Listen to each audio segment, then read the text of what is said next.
The plains breathed in shades of gold and shadow the evening the trouble began, a kind of restless hush in the grass that made even old coyotes pause and listen.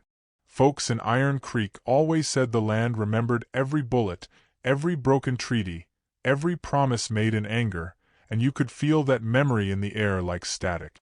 Nayeli Redbird, age 22, watched the border from a bluff of sun-warmed stone, her dark braids dancing in the wind as if they heard secrets the world was too tired to speak aloud. She had been raised on tales of betrayal. Cattle trampled crops, miners poisoned rivers, white flags lifted then burned. The stories lived in her bones, shaping her into a warrior long before she ever learned to throw a spear. She believed the settlers took until nothing was left but ache. She believed every cowboy's word hit a blade. She believed hatred was safer than hope, at least until her belief was tested in a way she could not predict. Cole Maddox, age 30, rode the ridge that night the way men ride when they want to forget they are still alive. He carried a rifle and a quiet shame he never named to anyone. A scar cut over his right eyebrow, a memento from a skirmish that haunted half the town's stories. His father died defending Iron Creek, or so they said, but Cole remembered a different version. A drunken argument, a gun misfiring, and Chief Redbird's men blamed though they weren't even there. Lies hardened into law, and law hardened into war. Cole carried the weight of decades he never asked to inherit. He tried to hate the tribe for it, but hatred had grown heavy, and ghosts were hard to aim at. Still, when he saw movement at the border that evening, his hand went straight to the trigger, breath tightening as destiny drew nearer. They met for the first time by accident and by fate, under a sky turning the color of a bruised plum. Nayeli spotted the lone cowboy crossing into forbidden brush, riding too close to sacred hunting paths. She slipped through cedar shadows, her moccasins silent on leaves, and came up behind him without warning. A spear tip kissed the back of his neck before he could breathe twice. Cole froze, then slowly raised both hands, though his voice dripped with defiance when he spat. "You people just wait for any excuse, don't you?" Nayeli's anger flared. "You people," she repeated, tasting the bitterness like iron. She pushed the weapon forward, just enough for him to feel the promise of danger humming along its length. For a moment, nothing moved. Not the horse, not the wind, not the distant cottonwoods watching like silent elders.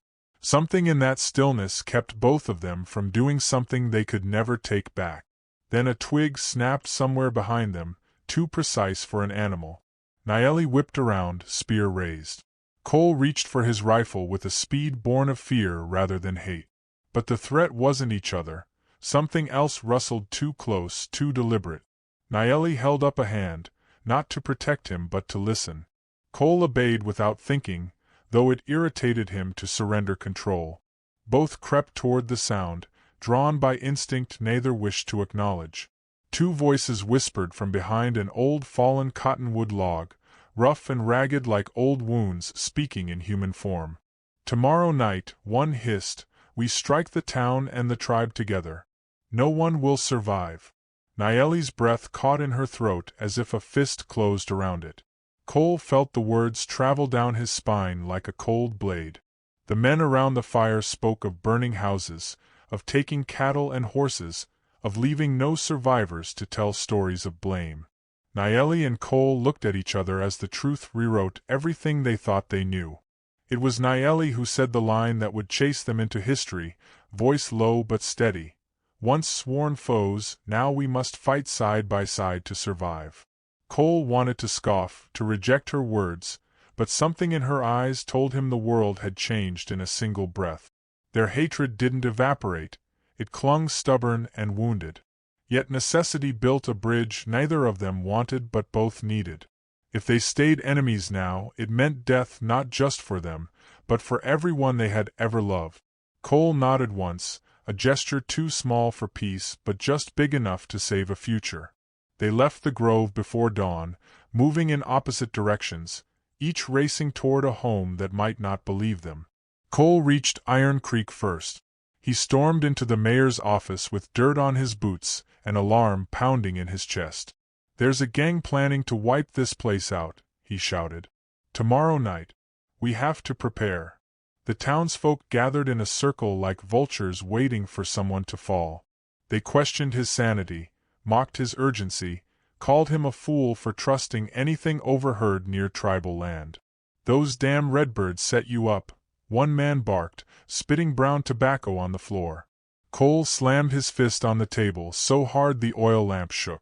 "You can hate them all you want," he growled, "but you better start hating dying more."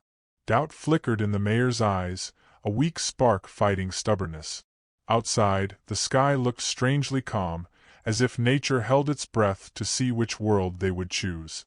Nayeli faced her tribal council in the firelit circle below pines older than memory. Chief Gray Sky listened with a heavy stillness, his eyes reflecting storms of old violence. "The whites want to trick us again," an elder muttered. "Let them fall to ruin." But Nayeli spoke faster, like her voice needed to outrun time itself. "It wasn't settlers," she insisted. "These were outlaws. Strangers. They want us to blame each other." Silence weighed the camp down, pressing like grief. Finally Chief Gray Sky nodded once. "We prepare," he said softly, "even for danger we cannot see yet." But his voice held something else, fear disguised as wisdom, sorrow disguised as duty. Nayeli saw doubt ripple across her people's faces like wind through tall grass. She wondered if one truth could undo decades of lies. She wondered if her own heart was betraying her village by saving another. Night bled into morning without rest. Words spread like wildfire and suspicion burned hotter than fear. The mayor and the chief agreed to meet, though neither wanted to sit where the other could reach them with a hidden blade. They built a tent on the border, half canvas, half buffalo hide, an unholy marriage of two worlds. Cole arrived first, staring at every tribal warrior with his hand close to his gun. Nayeli came next, spear strapped to her back, her jaw clenched in anger and uncertainty. The mayor and chief sat facing each other, breathing through decades of curse and silence. No one trusted anyone enough to blink too long. They spread maps over a rough wooden table, marking rivers, ridges, and places where ambushes might bloom like poison flowers. Cole noticed Nayeli's hand brush his when they both reached for the same piece of parchment. Electricity stung his skin. She pulled back as if burned. Planning war with someone you have been raised to hate is a slow kind of heartbreak. Every whisper carried risk. Every glance felt like a lie. Yet something tiny, stubborn and human, crept between them as they worked, something shaped like respect, or maybe gratitude, or maybe a seed of something neither dared name. Nayeli showed Cole hidden tracks where raiders could slip through the brush. Cole explained settler artillery, timing of watches, how to use sound to break a charging line. Their words remained sharp, but now sharpness served survival rather than cruelty. Quiet curiosity stirred between their breaths. Could understanding grow where hatred used to root? The thought terrified Nayeli more than any outlaw blade. The night of the attack arrived without ceremony, just a heavy stillness that tasted like a storm waiting to break. Horses snorted nervously beneath sycamores. Men practiced loading rifles until their hands knew the motion by muscle memory. Women prepared bandages and whispered prayers into fires. Cole checked his ammunition, fighting the ghosts in his throat. Nayeli painted her face with white clay and charcoal, symbols of protection and mourning. They took their positions under a moon thin as a promise stretched too far. Then the woods exploded. Outlaws thundered through the trees like demons made of greed and gunpowder. Flames erupted along the fence, screaming through dry grass. Arrows sang through smoke. Gunfire cracked the sky open.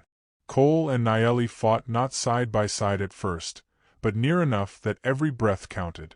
Cole shot two raiders climbing over the ridge. Nayeli slashed one through the leg to save a child. A burst of gunfire pinned Cole behind a fallen tree. Nayeli saw the barrel aiming for him, and sprinted toward danger she never would have risked a day before. She shoved him down as a bullet screamed past, felt the heat of it slice through air where his heart had been. Cole stared up in shock, breath tangled in gratitude and disbelief. He grabbed her wrist. "Why?" he whispered. She almost didn't answer. "I don't know," she said, voice burning. That honesty unnerved them both. Black Carter, the outlaw leader, burst from the smoke like a nightmare given flesh. He held a knife and a grudge against existence itself. He lunged for Nayeli, blade gleaming red. Cole tackled Carter, but Carter slashed his shoulder open, bright blood blooming like a rose too sudden to understand. Nayeli dragged Cole behind a burning wagon, her hands frantic as she pressed cloth to his wound. Gunfire roared around them, but in that stolen pocket of smoke and terror, time slowed into something intimate. Cole's eyes glistened with a strange softness. "Don't die for me," he gasped. Nayeli's hands shook. "Don't make it a command," she said, voice trembling like a child seeing winter for the first time. She turned back into the fight with a fury she didn't know she possessed. Together, they cornered Carter at the riverbank. Flames reflected in the rushing water, red and wild. Carter tried to escape on horseback, but 2 children from Iron Creek blocked him with a broken cart. He cursed, tried to fire again, and that hesitation cost him the battle. Nayeli's spear struck first. Cole's rifle fired second. Carter fell into the water, carried away by currents that never cared about men's ambitions. There were no cheers. Only exhaustion. Only the strange quiet of a world allowed to keep breathing. Tribe and town doused flames, pulled bodies from brush, bandaged wounds, offered water to hands that once would have cut each other. By dawn, the air smelled of smoke and something sweeter, maybe relief, maybe possibility. Chief Gray Sky and Mayor Boone met again, this time without weapons near. They signed a document atop a crate of spent ammunition, their signatures shaky but real. The peace was not perfect, but it was alive. Nayeli found Cole sitting on the ridge where they had nearly killed each other 2 nights before. His shoulder was wrapped tight, pain drawing lines around his eyes. She sat beside him without asking. The land felt different, softer. Still, doubt flickered like a dying fire. Could peace survive the world they came from? Could 2 hearts built from conflict ever truly rest? Days passed like shy visitors. Cole taught Nayeli how to load a rifle properly, though she scoffed at his bragging. Nayeli taught Cole old songs sung to newborns and warriors. Sometimes he caught himself staring at her as she spoke, like he was memorizing a language only her eyes could teach. They laughed once by accident, surprised by how natural it felt. One evening under cottonwood branches, Cole almost kissed her. His breath hovered near her lips. But she stepped back, heart pounding, afraid of wanting something she could lose. That moment stayed between them, unspoken but alive. Chief Gray Sky summoned Cole one morning. The old leader's face carried decades of storms. He took Nayeli's hand, then took Cole's, and placed them together without hesitation. "In battle you proved yourself," he said. "In peace we test a different courage." Cole could not speak. Nayeli's fingers tightened around his. Something inside her broke open and healed in the same heartbeat. The wedding arrived with colors neither tribe nor town had ever shared. A white dress stitched with tribal beadwork. Bells and drums in the same rhythm. Prayer in 2 languages under one sky. Bells rang from Iron Creek's church while elders painted blessings on their foreheads. No one knew the right way to celebrate unity, so they danced until dawn trying to invent one. Their first night together was gentle, filled with hesitation and trust tested by quiet touch and whispered questions. Cole traced the scars on Nayeli's arm as if they were constellations. She felt safe beneath his hands, something she never expected with a man raised to fear her. They built a small home exactly between tribe and town, wooden boards meeting earthen walls, a merging of histories. Most nights they slept with windows open to let the wind carry the scent of sage and distant campfires. Some evenings, Cole woke to Nayeli watching him tenderly, as if memorizing every breath before the world changed again. He kissed her fingers those nights, promising nothing except presence. Winter came with snow soft as forgiveness. Nayeli went into labor at dawn, and women from both tribes and towns gathered to help. Cole waited outside, pacing trenches into the earth with worry and joy stitched into every step. When the baby cried for the first time, he felt something inside him collapse and rebuild in one shattering moment. They named her Lily Sky Maddox, a name that held both lands without losing either. People gathered with bread, drums, quilts, and quiet blessings.